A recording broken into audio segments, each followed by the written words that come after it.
previous session we are speaking about first chapter, and now we are second unit starting the pricing decision. What is a pricing decision? First of all, introduction. Price is an important weapon in the hand of marketer. Price કોના હાથમાં છે તો કે માર્કેટરના હાથમાં એક weapon છે. Second is it is a quantitative element which can be decided easily and change easily as the when there are a requirement.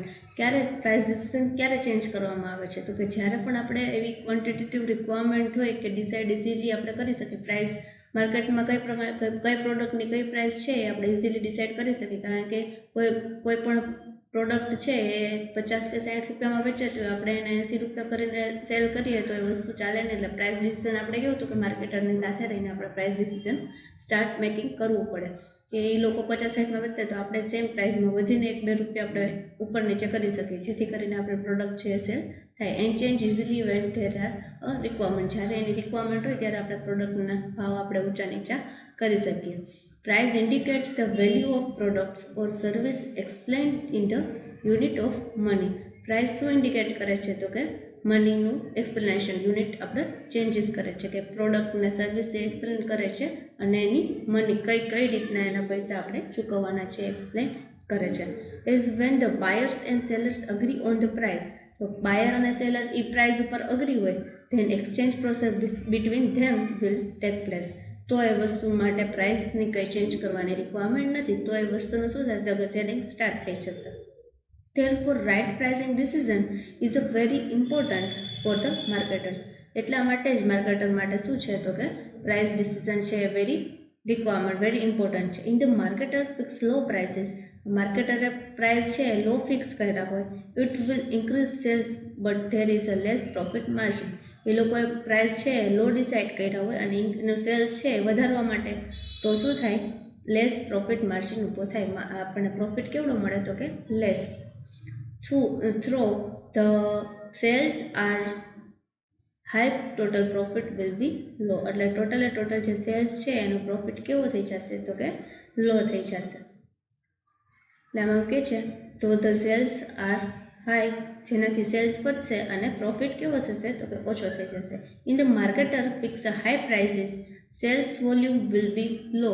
જ્યારે marketers છે એ ફિક્સ કરે છે શું તો કે હાઈ પ્રાઇસીસ ફિક્સ કરે છે, પણ એનું સેલ્સ વોલ્યુમ કેવું હોય છે તો કે લો હોય છે. But profit margin will be high, પણ પ્રોફિટ માર્જિન કેવો થઈ જાય છે તો કે હાઈ થઈ જાય છે. એટલે આપણે એવું કહે છે કે જ્યારે પ્રાઇસ છે ઓછી રાખે ત્યારે વેચાણ વધારવા માટે પ્રાઇસ ઓછી રાખે, અને વેચાણ વધારવા માટે પ્રાઇસ ઓછી રાખે તો કે પ્રોફિટ માર્જિન કેવો થશે, લો થઈ જશે. અને પ્રોફિટ વધારવા માટે જ્યારે પ્રાઇસ છે ઊંચા લેવલ ઉપર રાખે ત્યારે શું થઈ જશે તો કે પ્રોફિટ માર્જિન હાઈ થઈ જશે. પહેલાંમાં પ્રોફિટ માર્જિન લો થઈ જશે, જ્યારે સેલ્સ પ્રાઇસ નીચી રાખશે ત્યારે પ્રોફિટ માર્જિન લો થઈ જશે. જ્યારે સેલ્સ પ્રાઇસ હાઈ કરી નાખશે ત્યારે પ્રોફિટ માર્જિન કેવો થઈ જશે તો કે હાઈ થઈ જશે. Then it is that will be increase in inventory levels. એ કેના લેવલ ઉપર ચેન્જ થતું હોય છે તો કે ઇન્વેન્ટરીના લેવલ ઉપર ચેન્જ થતું રહે છે. Therefore, a marketer has a very careful while deciding the price of the product. તો માર્કેટર એ વસ્તુનું શું કરવું પડે, પ્રોડક્ટ જ્યારે એ ડિસાઇડ કરે પ્રાઇસ ત્યારે એનું શું કરવું પડે તો કે ધ્યાન રાખવું પડે છે. At the time price fixation marketers to consider the manager internal as well as external factors. એટલે કે ઇન્ટરનલ ફેક્ટર જેટલું અફેક્ટ કરે એટલું જ as well as external factor પણ અફેક્ટ કરે છે. Price should influence in the consumer to make a purchase decision મેળવવામાં પ્રાઇસ છે એ શું કરે તો કે ઇન્ફ્લુઅન્સ કરે છે અથવા તો એ કન્ઝ્યુમર લોકોને એટ્રેક્ટ કરે છે. ફિલિપ કોટલર દ્વારા આપણને કહેવામાં આવે છે કે પ્રાઇસ એટલે શું છે. It is only element in the marketing mix. The product is revenue, the other elements production produce cost. એટલે અમુક એવી પ્રોડ્યુસ છે એ રેવન્યુ ઊભી કરે છે, જ્યારે અમુક એવી પ્રોડક્ટ છે એલિમેન્ટ છે એ કોસ્ટ ઊભી કરે છે. Price is also one the most flexible element of the marketing mix. Price છે એ શું છે તો કે મોસ્ટ ફ્લેક્સિબલ એલિમેન્ટ છે કે જે આપણે ગમે ત્યારે વધારી શકીએ, રિક્વાયરમેન્ટ મુજબ, અને ગમે ત્યારે ઓછા પણ કરી શકીએ. એટલે એક માર્કેટિંગ મિક્સનો પાર્ટ છે. That can be change quickly. એ કેવું તો ઝડપથી ચેન્જ રહેતું છે. હમણાં આપણે થોડા ટાઈમ આપણે પેટ્રોલના ભાવમાં બધું બહુ વધારે બધું હોય છે કે પહેલાં ઓછા હતા, પછી 80 થયા, પહેલાં 70, 80, 90, 95 એવી રીતના કન્ટિન્યુઅસ ભાવ વધતા ગયા છે. એટલે પ્રાઇસના કન્ટિન્યુઅસ ચેન્જીસ થતા રહે છે. Prices and price competitions are number of one problem factor by the many marketer executive. એટલે ઘણા એવા એક્ઝિક્યુટિવ હોય જેને માર્કેટના આ મનીનો પ્રોબ્લેમ છે ફેસ કરવો પડતો હોય છે. Now we are seeing the definition. The price is a rupee equivalent of the value of the company's product. Price શું છે તો કે પૈસા છે કે જે ઇક્વિવેલન્ટ કરે છે value of the companies product. કંપનીની પ્રોડક્ટને ઇક્વિવેલન્ટ કરે છે પૈસા. The amount of money that consumer is willing to pay for ownership of the product. બીજી છે આ ડેફિનેશન છે ટુ અમાઉન્ટ ઓફ પે. કોઈ પણ વસ્તુ માટે કોઈ માણસ છે અમાઉન્ટ ઓફ મની એ છે consumer is willing to pay for ownership of the product. એ પ્રોડક્ટના માલિક બનવા માટે જે પૈસા કોઈ બીજા વ્યક્તિને આપે છે પ્રોડક્ટના માલિક બનવા માટે, એ વસ્તુ થઈ એટલે શું થાય તો કે પ્રાઇસિંગ ડિસિઝન થઈ છે.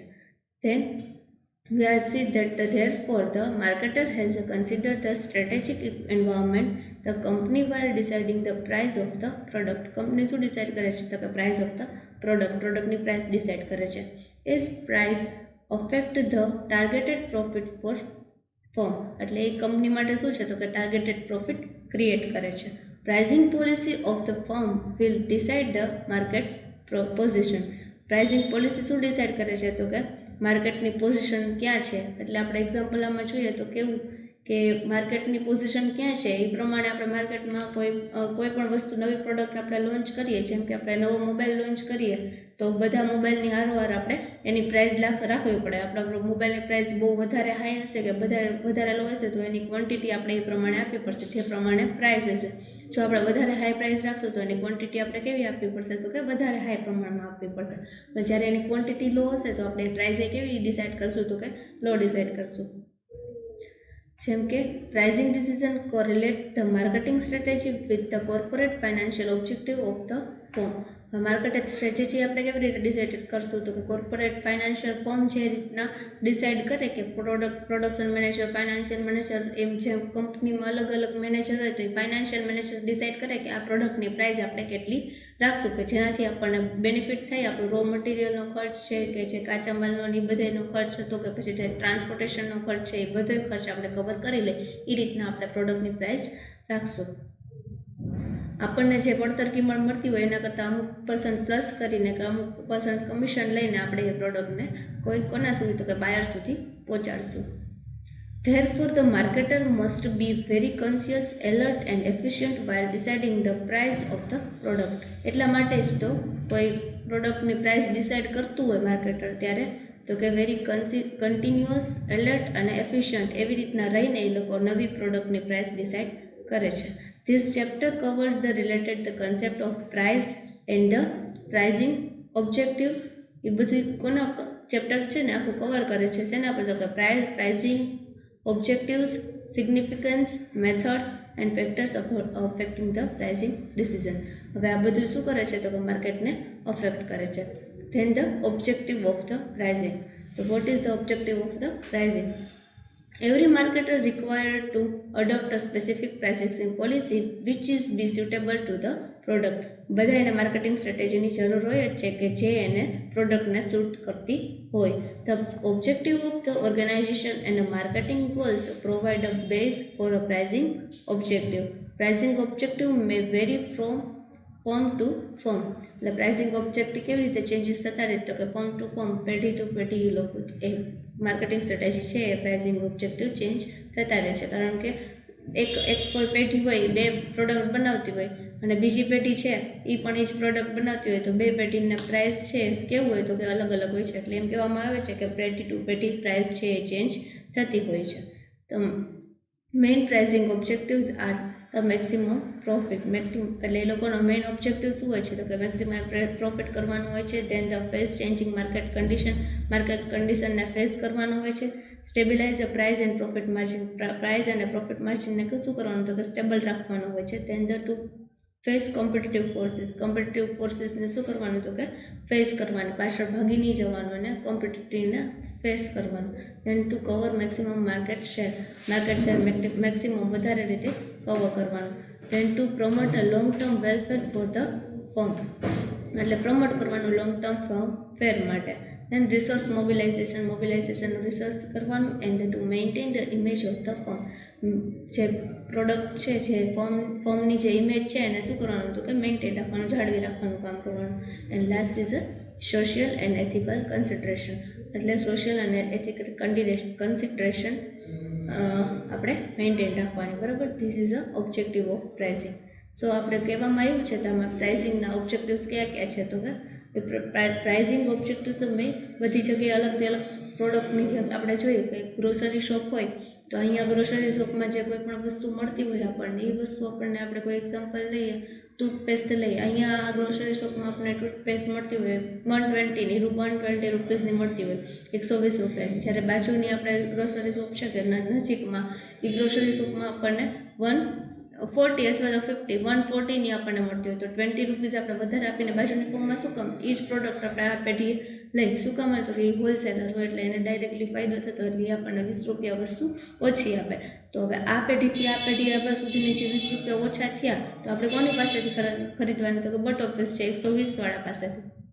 પ્રોડક્ટ સેમ, ક્વોલિટી એ સેમ, પણ તોય પ્રાઇસ ચેન્જ થશે, કારણ કે આ હોલસેલર છે. જ્યારે પેલો છે એ કેવો છે? તો કે ખાલી સેલર છે કે જે એની દુકાનથી બધી રિટેલ કરશે, બધી વસ્તુ છે એની દુકાનથી સેલ કરશે. અને હોલસેલર છે એટલે કોઈ પણ વસ્તુ છે એ હોલસેલમાં આપશે, એટલે એને 20 રૂપિયાનો જે ખોટ છે એ દર્શાશે નહીં. એની પડતર કિંમત જે આવતી હોય 100 રૂપિયામાં આવતી હોય, 20 રૂપિયા આપણી પાસેથી નફો લઈ, કમિશન લઈને એ વસ્તુ માર્કેટમાં આપણને શેર કરશે. જ્યારે પેલો હતો એ હોલસેલર પાસેથી 120માં લેશે, પ્લસ 20% એનું કમિશન ચડાવશે 20 રૂપીસ, એટલે આપણને 140માં એ કિંમત પડશે. તો આમ જ આપણને કહેવામાં આવ્યું છે કે this is a objective of pricing. Thank you very much. આ સેશનમાં આપણે શું જોયું? તો કે ઇન્ટ્રોડક્શન, ડેફિનેશન અને ઓબ્જેક્ટિવ્સના ઓવરવ્યૂ જોયું. કાલે આપણે ઓબ્જેક્ટિવ બ્રીફલી જોઈશું. Thank you very much.